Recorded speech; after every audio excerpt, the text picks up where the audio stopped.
I'll never forget the moment I saw her lips on his. It wasn't a stolen glance or a suspicious hug I could brush off. It was a kiss. Real one. Slow, deliberate, the kind of kiss people share when the world around them disappears. And the worst part. She didn't look guilty. She looked alive. Setup. My wife, Claire, is an event planner. Organized, ambitious, and passionate about her work. She lived for those late nights with checklists and mood boards, making every client's dream come to life. I admired her drive, though it often meant she was married to her job more than to me. When she invited me to attend one of her biggest events, a fundraiser gala she had been planning for months, I was excited. She rarely asked me to come to work functions, always insisting she didn't want me to feel out of place. This time she said, "I want you there. It'll mean a lot." So I put on my best suit, rehearsed my supportive husband's smile, and prepared to brag about her to anyone who would listen.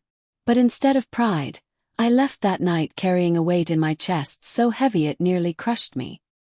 A kiss. The ballroom shimmered with golden lights, champagne glasses clinking in rhythm with soft jazz music. Claire floated through the room like she belonged on a stage, laughing, shaking hands, charming everyone. I loved watching her work the room. At one point, she excused herself to check on the VIP section. I decided to wander, partly to admire her setup, partly because I wanted to surprise her with a drink and steal a quiet moment together. That's when I saw her. At the far end of the room, partially hidden behind tall drapes leading to a service corridor, she was with him. I didn't recognize him. Tall, dark suit, maybe mid-30s. Their heads were close, whispering, her hand grazing his arm in a way that felt far too intimate. And then it happened. She leaned in.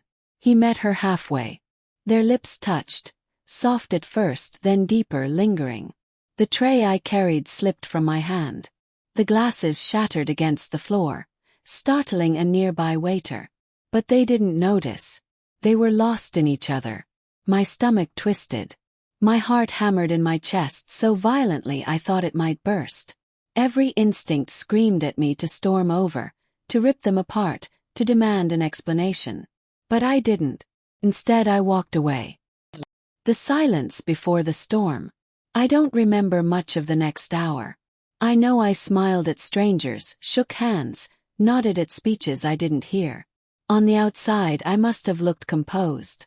Inside, I was unraveling. Claire eventually returned to my side, radiant as ever. "You okay? You look pale," she said, placing her hand on my arm. Her touch burned. I forced a smile. "Just tired." When the night ended, we drove home in silence. She hummed softly to the radio, tapping her fingers against the steering wheel, oblivious. Meanwhile, I replayed the kiss in my mind again and again, each loop tearing another piece from me. The confrontation. At home, I couldn't hold it in any longer. "Claire," I said, my voice low, strained. "Who was he?" She froze, halfway through removing her earrings. "Who?" "The man you kissed at the event. Don't lie to me." Her eyes widened, genuine shock. Or was it guilt? She stammered. You saw." "Yes, I saw everything." My hands trembled as I clenched them into fists. "How long has this been going on?" She sank onto the bed, her face pale. "It's not what you think. Not what I think." "Claire, I watched my wife kiss another man. Tell me, what exactly am I supposed to think?" Tears welled in her eyes, but I felt no sympathy. "Not yet." "It was a mistake," she whispered. "A stupid, fleeting mistake. He's a client, James. It just happened." "A mistake doesn't just happen," I snapped. "A mistake is spilling coffee on your notes, not pressing your lips against someone else's while your husband stands a few feet away." She buried her face in her hands, sobbing. I swear it meant nothing. But I couldn't stop the words spilling from me. "If it meant nothing, why did you look so alive when you kissed him?" Her sobs broke into a silence so heavy it filled the room. The breaking point. For days after, the house felt like a war zone. Words became weapons, silence became torture. I slept on the couch, unable to lie beside her without imagining her mouth on his. She tried, I'll give her that. Apologies, promises, desperate attempts at closeness. But every time she reached for me, I flinched. Trust, once cracked, doesn't glue itself back together overnight. One evening, she cornered me in the kitchen. James, please. Talk to me. I'm losing you. I set down my glass, my hands trembling. You lost me the moment you kissed him. Her knees buckled, and she slid down against the cabinet, crying like her world was ending. Watching her crumble should have satisfied me. Instead, it broke something deeper in me. My response. That night I made my decision. I walked into our bedroom where she sat curled up, her eyes swollen from tears. I sat across from her, my voice calm but firm. Claire, I need you to hear me clearly. What you did destroyed me.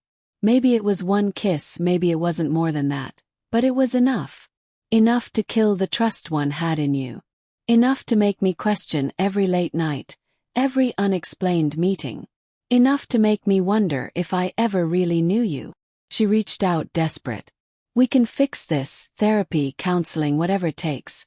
I'll do anything. I shook my head.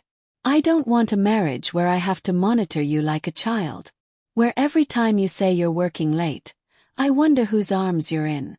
That's not love, it's prison. Her tears flowed harder, her hands clutching the sheets like they could anchor her to me. James, please. Don't leave me. Understood. I'm not leaving tonight. But I will be speaking to a lawyer tomorrow. Her sobs filled the room as I walked out, each step heavy but certain. For once, I wasn't the one crumbling. The aftermath. In the weeks that followed, she begged, pleaded, promised change. She even confessed that the kiss wasn't the first time she'd been tempted, that she'd been drifting for months, feeling unseen, craving validation from someone else. It hurt to hear. But it also clarified everything. I had loved her with every fiber of my being, supported her career, celebrated her successes. But she chose someone else's lips to feel alive. The papers were signed within 3 months.